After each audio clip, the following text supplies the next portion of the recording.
Charles and Sylvia were my mother, for my father and my mother. Okay. And where were they born? Both were born in America, although all of their parents were immigrants. My mother was born in Brooklyn, and my father, Charles, was born in Osceola Mills, Pennsylvania. It's the middle to western north Pennsylvania. Okay. Well, I knew three of my grandparents very well the first one died when I was 12, Abe Kins. Their backgrounds of coming to America, I know, and where they were, I know very little about. I asked my brother, so my grandparents on the Kins side, on my mother's side, Sylvia Kins, Joseph, were from Lithuania, as were the Joseph grandparents. I have no idea how the Kins people got to America. I do know that they lived in New Jersey, and my grandmother, Dora, was a very strong person and like head of a household that was more than just her own family, sisters or brothers, I don't know. And my grandfather, I don't know anything about how they came here. The other Josephs, on the Joseph side, they both came over on a boat that I have an image of, and he carried a sewing machine with him or something, and they had known each other in the old country. I think my grandfather knew my grandmother in the old country. She was considerably younger than he was. And when they got here, somehow they got together again. And he made his living. I don't really know if he did any sewing. I don't know if that's a rumor or not. But I know they had garment stores. As much as I know, only men's and boys. And I think they started in Osceola Mills, and then they moved to Allentown. And then when my father, interesting Freudian slip, when my father finished the 8th grade, Mendel Joseph, his father, and he went to Reading, and they started the family business, which survived certainly through until I was in my 30s or 40s. Well, my grandfather Abe, in some ways looked a little like Abe Lincoln, and certainly that was an association I had. But the most favorite I think of him as he loved the opera, and I think he used to go to the Met and stand in the back. But on Saturday afternoons, he had that opera on the was it Texaco who sponsored it? Yeah, and I vividly remember sitting on his lap listening. As I said, my grandmother, Dora, on the Kins side, had been the head of the family, and very interestingly, two brothers married two sisters, so that Dora married Abe, and Molly, who has an important part in my life, married Uncle Dave, who also was important. So that we have a double double relationship with our kin's cousins. So Abe was I'm not sure how good a businessman he was, but he was the most loving man. He was just, I remember him as unconditional love. And he died when I was 12. And I remember it because a dear friend of mine was having his bar mitzvah that weekend. And my parents at those times didn't think that, quote, children, end quote, should go to funerals.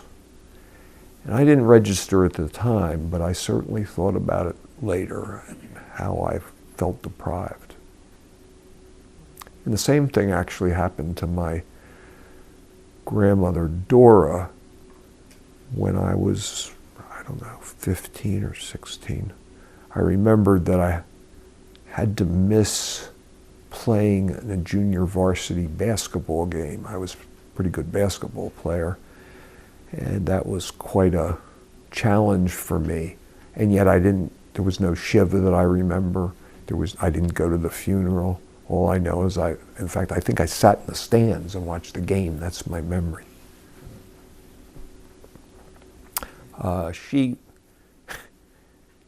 Dora, as I said, was a strong woman, and I remember Shabbat dinners going to their small apartment often. And I remember her giving me challah.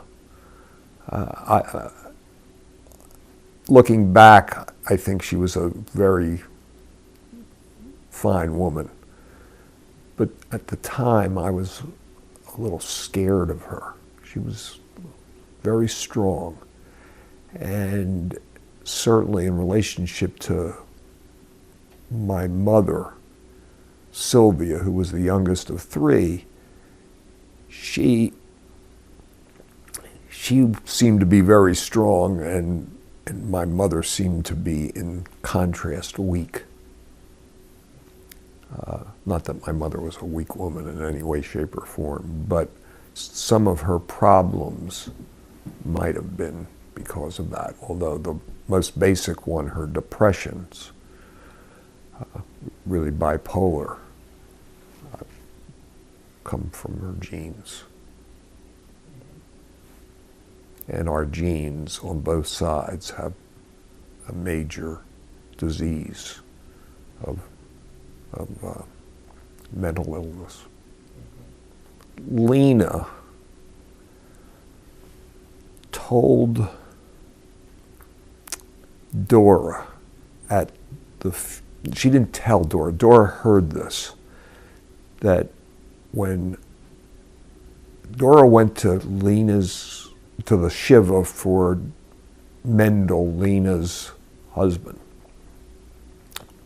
And this was when my father was 29.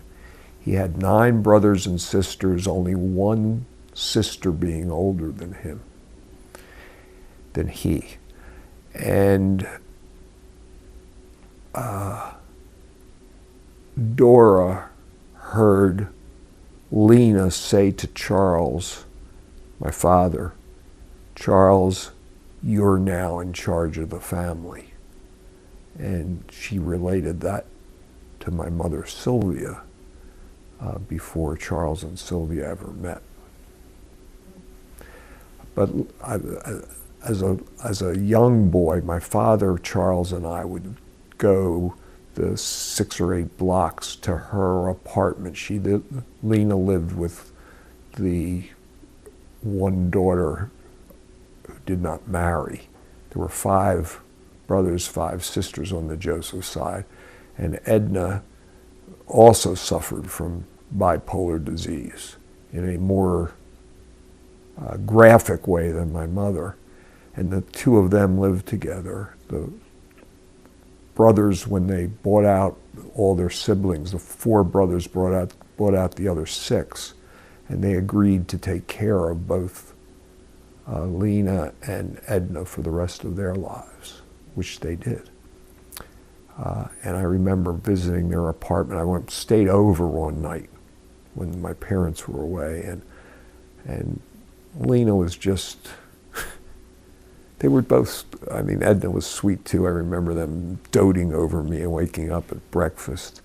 And I also remember Lena, just Charles and Lena talking, and I'd be there listening as a little boy, maybe not so little as well. And Lena would also sit behind the cash register in the store well into her late 70s. And 70 in those years, the 70s were old. I'm 71, and I don't think I'm anywhere close to the way she lived. But she sat in that chair and supposedly was watching the woman taking cash and putting it in. But really, she was there to kibitz with all the customers that came in. She had been there. She had 2 jobs. She raised 10 kids and worked in the store with Mendel and Charles and then the brothers as they came along.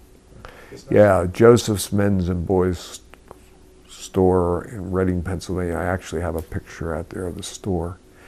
And it was a store on a wide part of Penn Street. There were 2 blocks that were wider, and the store a door away had the letters in huge, and the same size as Joseph's was Charles. It was an automotive store, so that right there on Penn Street was my father's name, Charles Joseph. And every one of the nieces and nephews and my brother and I worked in the store at some point. That was part of one's obligations, to learn what the store was about. We can go into that further, but I only worked there briefly at the young age we were supposed to start, around 12. I did work there summers when I went off to college or high school. As a man with an 8th grade education, and I had the privilege of telling a whole room full of leaders of MIT where I went to college. I got to speak to them because of a representation I had dreamed up helping MIT.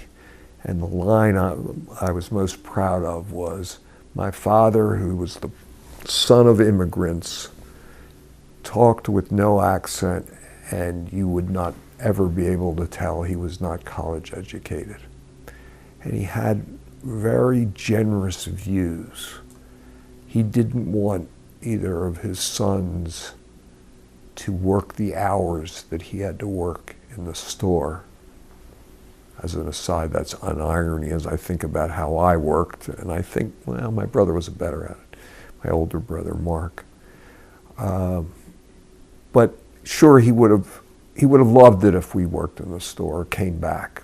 In fact, at one point he suggested I go to Harvard Business School and come back and help him with the store, and that was a model that some other friends had used. Herman Imber had gone to Harvard and come back. But he knew that was a generous suggestion. He expected us to go our separate ways and never put any kind of restraint on us. In fact, generally, he didn't put any restraints on us. His way of punishing, his classic story is that my brother Mark was very bad, did something that my mother Sylvia thought was terrible. And she said, "Wait until your father comes home." And he comes home and she says, "Now you've got to punish him. Mark was a bad boy today." And he's, "Mark, come on over here." He puts his arm around him and says, "Now, Mark, you know, you weren't very good today. tonight before you go to bed, we're only going to read one story instead of two. That was Charles Joseph. A very generous man. I just saw a movie last night, I can't remember the exact name of it. It's the something of the Yaha girls, the secret of the Yaha sisterhood or something like that. And in it there is a male who's older than the woman, and the woman is crazy and harms her children, and that comes out in the story. And they were considerably different apart, and he became a man who just said, whatever happens, I love her. That was Charles with Sylvia. In some ways, Sylvia was like he had many somewhat children. He had 8 brothers and sisters that he helped to grow up. I mean, he put one of them, the last one, through college, law school. And so I thought she was just another one of his siblings in some ways. And she was his, in a way, his beautiful living toy. She brought energy and excitement and culture, things that he wasn't really exposed to. So she was, sometimes I thought she was still 17. She had a little bit of a cattiness when she was really on, and she was a lot of fun, very loving, but she did have a disease. I'm laughing because she tried, but from early on, I mean, when you have a father who says, I'm only going to read one story, you really think you're going to worry about what your mother does?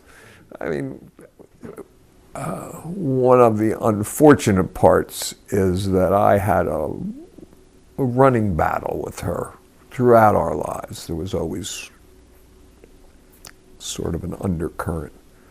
So her strictness, as I recall it, the only thing I recall is I had to get a haircut every Saturday, whether I needed one or not. My father and his 2 brothers and I got into the youngest brother's Cadillac and drove into town, and I would go around the corner from the store to get a haircut with Rocco of Nick and Rocco's.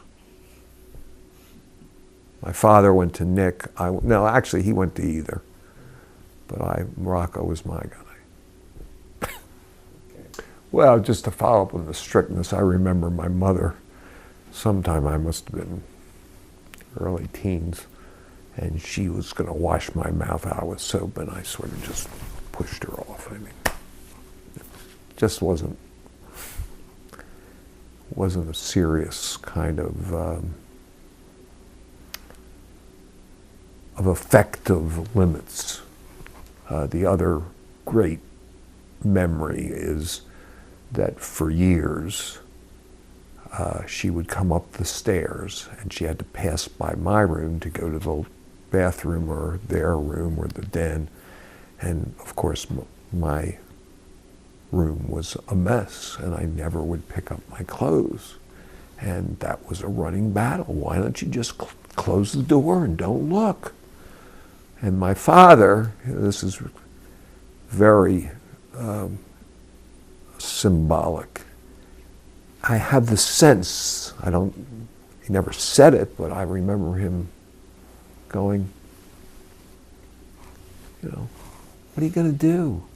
Why don't you just do it? On the other hand, that bedroom had this fire engine red wallpaper, because when I was a little boy, that's what I wanted. And if I wanted it, she did it. Another great story is for my 5th birthday, I wanted a family dinner. And they did it. I mean, I don't know how. There were all these older people, my uncles and aunts, my grandparents, my brother and me. I don't remember a cousin being there, but I sure do remember them doing it. So that was my mother. She was very giving. Her entire life. She just, in fact, there's a book that I used to read to my kids and was very well known, called The Giving Tree. And my mother was that giving tree. My father died when I was 23. So what's that, 60 years ago? 60? More like 50. 50. Right, 50 years ago. And so do I miss him? He lives with me.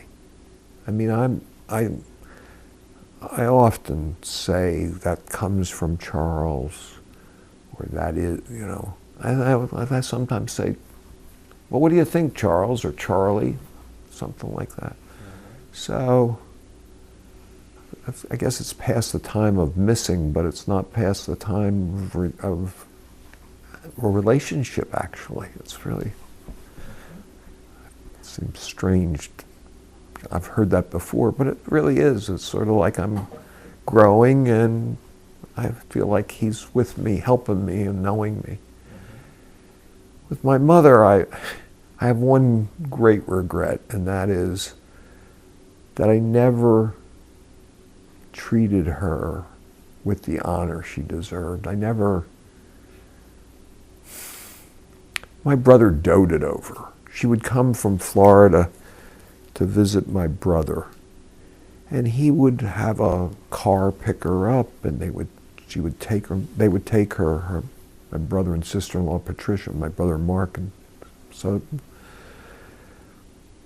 sister-in-law Patricia, they would take her to a symphony or a play or something.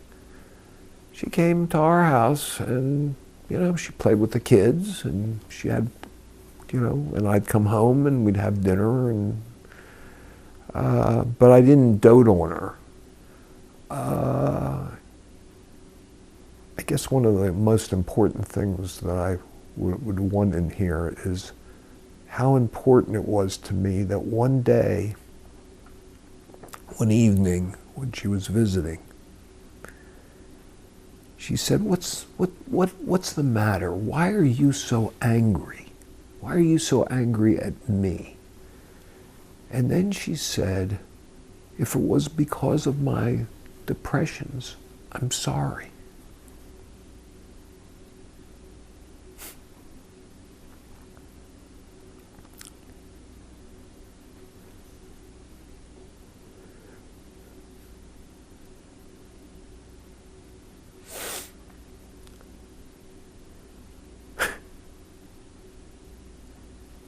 She just kept giving, and that acknowledgement was important to me, obviously.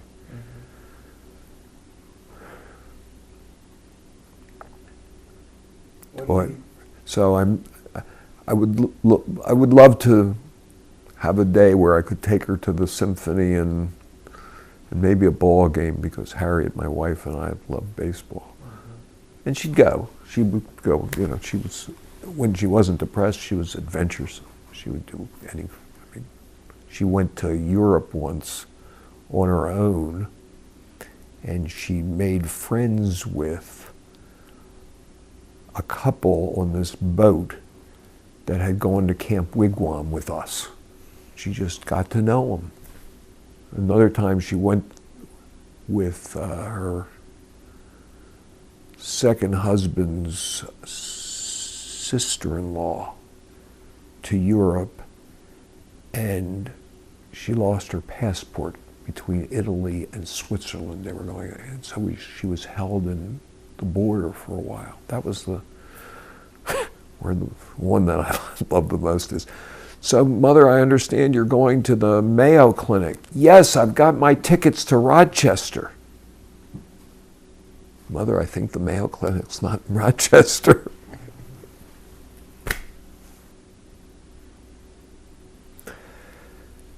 My brother Mark and I were very different in the way we grew up.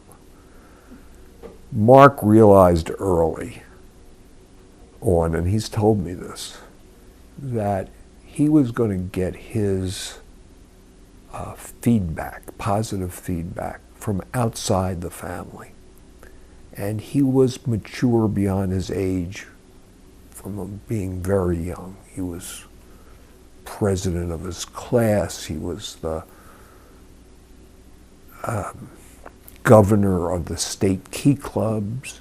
He was on the Brown Key, which is their student organization. He was the head counselor in a color war at our camp where we went, Camp Wigwam in Maine. He was the youngest ever. That was my brother. He was just mature, and he always felt, I always felt he could talk with these adults and I couldn't. One of the memories about him and them was growing up, I was sure they loved him more. And why? Because as you came down the stairs in the living room, but sitting on a wall which you could see every day as you came down the stairs was this wonderful picture of Marky. He wasn't really redheaded, but he had red freckles. And there was Marky with this big smile. I was chopped chicken liver. There was no picture of me. Of course, they had they took their children as they found them, really, which was really a credit to them. I was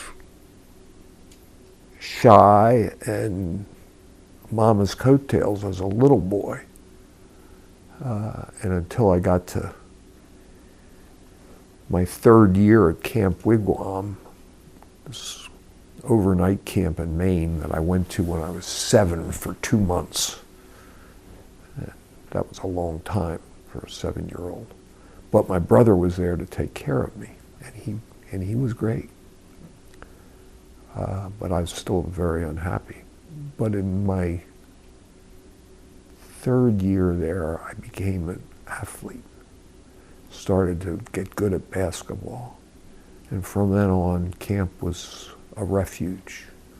It was freedom away from the irrationality of a woman with a mental disease. That's really what it amounted to.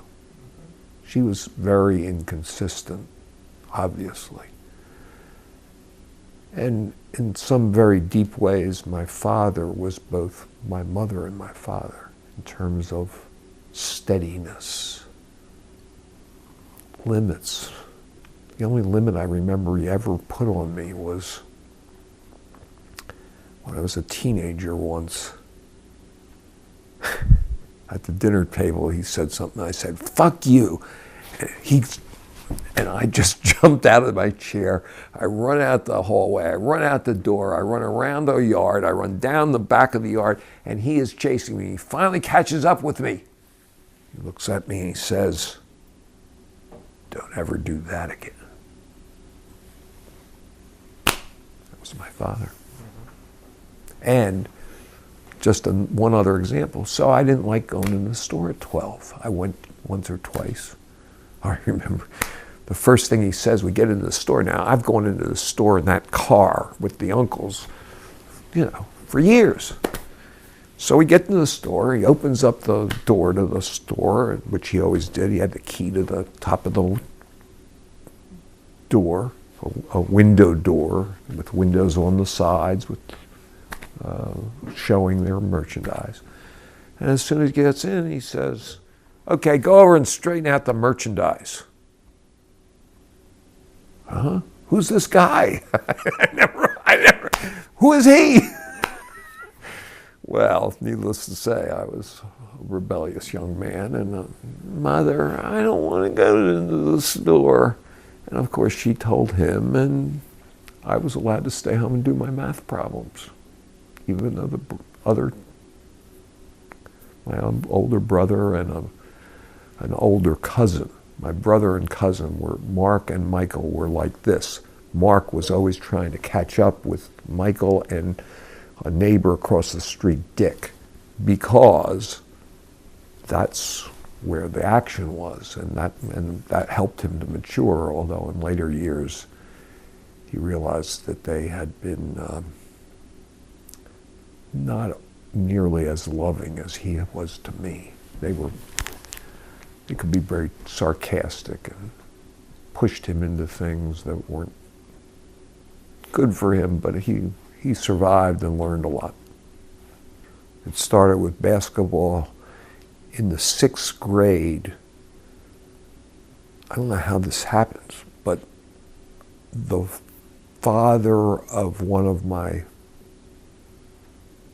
friends at grade school was a truck driver, a bread delivery man.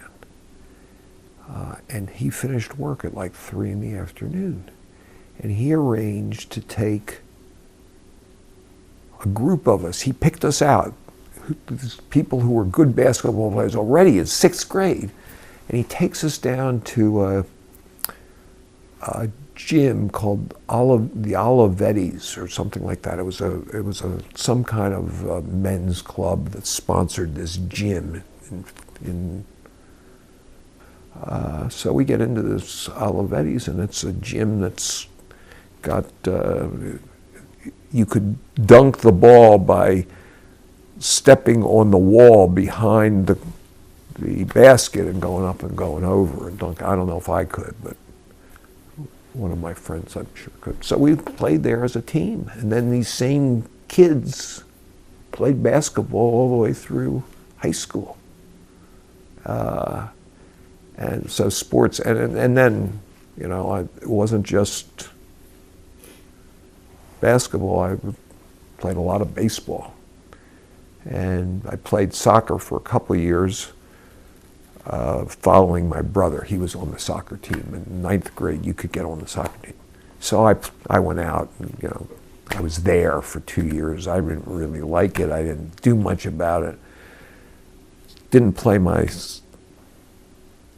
junior year. In my senior year, the new coach, takes over the team, not much talent, and he says, let's have fun. And he says, you're a basketball player, tall, you'd be good as a goalie. Will you be my goalie this year? And I said, yes. We lost every game, and it was one of the best athletic experiences I ever had. Why? The coach was a real person. We had to go from the school to the athletic field, maybe, I don't know, 5 blocks, 10. He would jog with us to the field and back. My best game was holding the league's best scorer to 3 goals, and I played a really good game. So yes, sports were a major way for me to grow. They were also a harbinger of things to come. I was quite successful. I played on, I was a 3-letter man my senior year, and 2 the years before that, baseball and basketball. So at camp, I was, without a doubt, the best basketball player for the last 2 years I was there. And I was told I was the best athlete in camp my senior year there. So in my second to last year, I played in a basketball game where the team against us had more talent.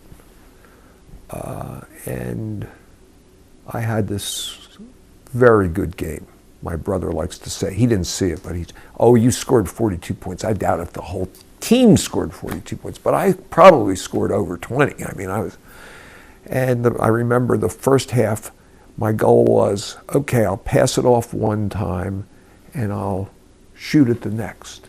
In the second half, I said to myself, these other guys aren't scoring, I'm just going to figure out ways to score. So this was a really close game, and at the end,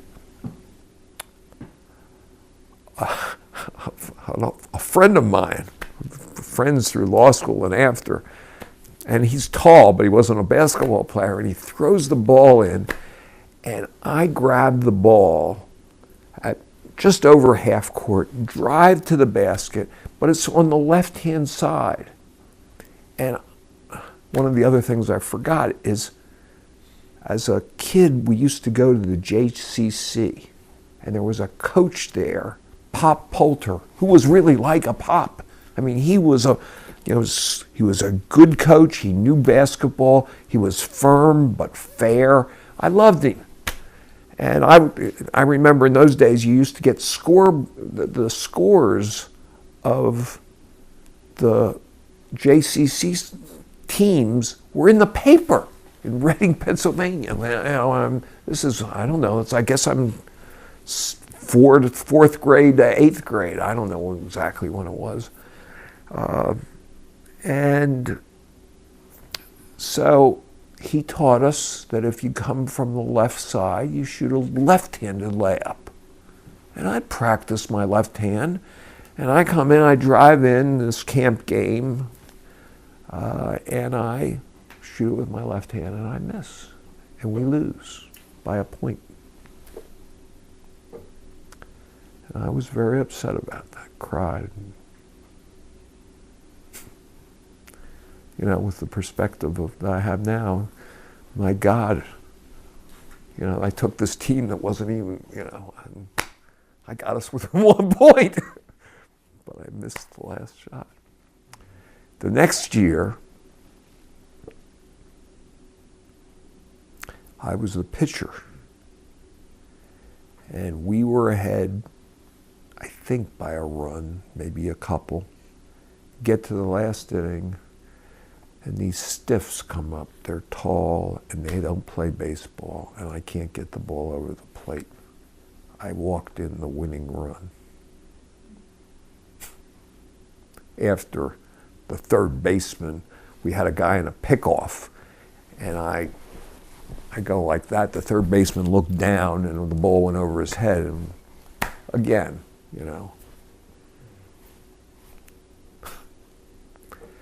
But it showed an inclination not to be able to reach my full potential.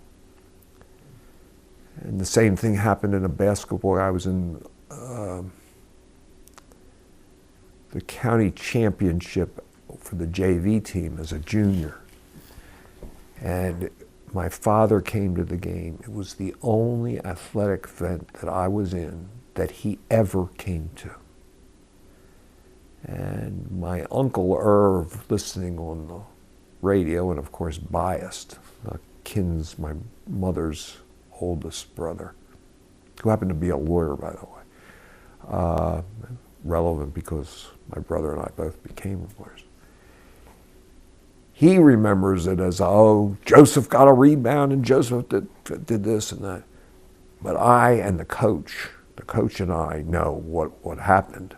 The first half, I faked a kid out of his jock strap, a guy I knew who had switched schools, and then missed the layup.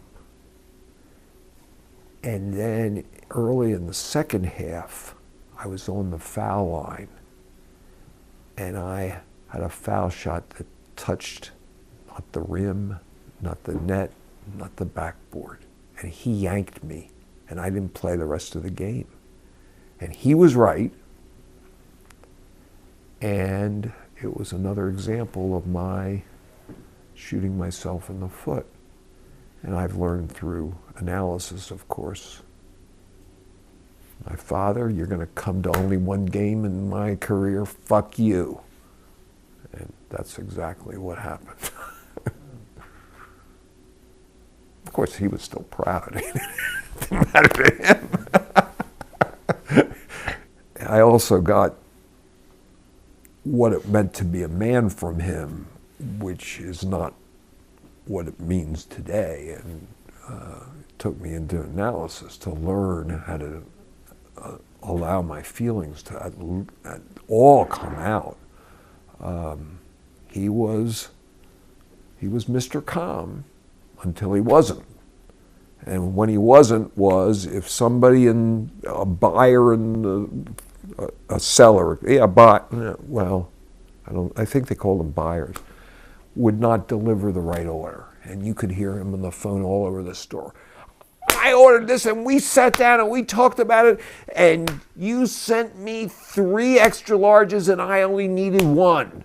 And I'm not paying for those other 2. That was him in the store. And at home, Sylvia, you want to go to, this was a classic telephone call from him to her, from my father to my mother, when she was depressed. So I don't know if I should go to Stumps to buy our food or not. You know, they deliver. Well, you know, it might be good for you to go out and go to Stumps, get out and get some air. Oh, but you know, I don't know, I'm a little too nervous for that, or it's too cold. Well, then stay home. But if I stay home, I won't get any fresh air, and I won't.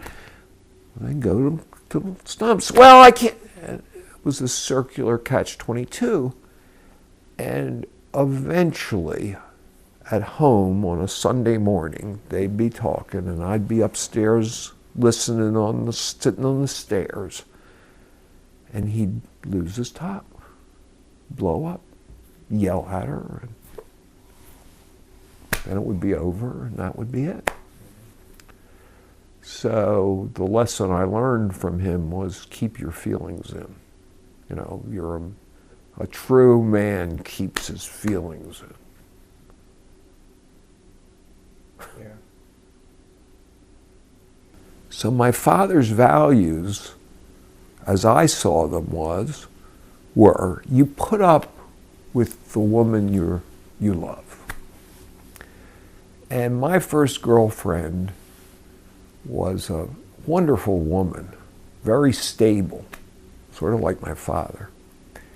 And we were very involved from sophomore in high school to junior in college. She even transferred from Syracuse after her freshman year to be near me. And we were on everybody's road to marriage. She was going to Europe in the summer between our junior year, and I was going to play golf, the great golf courses of the United States with her brother. Of course, they made no plans to do that, but that's what was going to happen.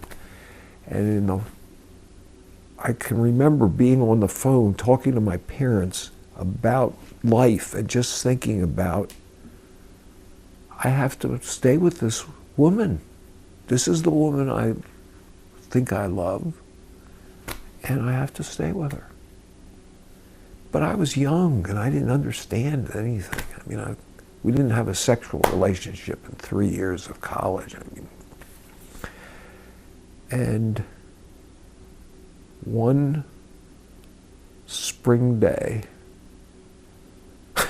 I was chair of the fraternity's party. They put on a fraternity-wide casino party. And I was chair of the party, and everything's organized, and everybody's just starting to go at 4 o'clock in the afternoon, and the son's there, and my girlfriend's there, and I'm out, and I start drinking. And I was not a drinker. And to make a long story short, I ended up with my feet on the wall at 4 or 5 o'clock in the morning, waking up and saying, "What happened?" And I find out that my friend took her back to my room. I had a room in a house near the fraternity. And I went over to see her, and she said, something must be terribly wrong. And that was what allowed me to say what I was feeling, enough that she realized, well, we just have to separate. I think it was fairly clear it was a breakup. And I still see her. My brother has a place in Longboat Key, and I've gone down there 3 years in a row, I think. Not this past one, but 3 years in a row, and I've seen her every time for a meal or going. One day she took me to a museum.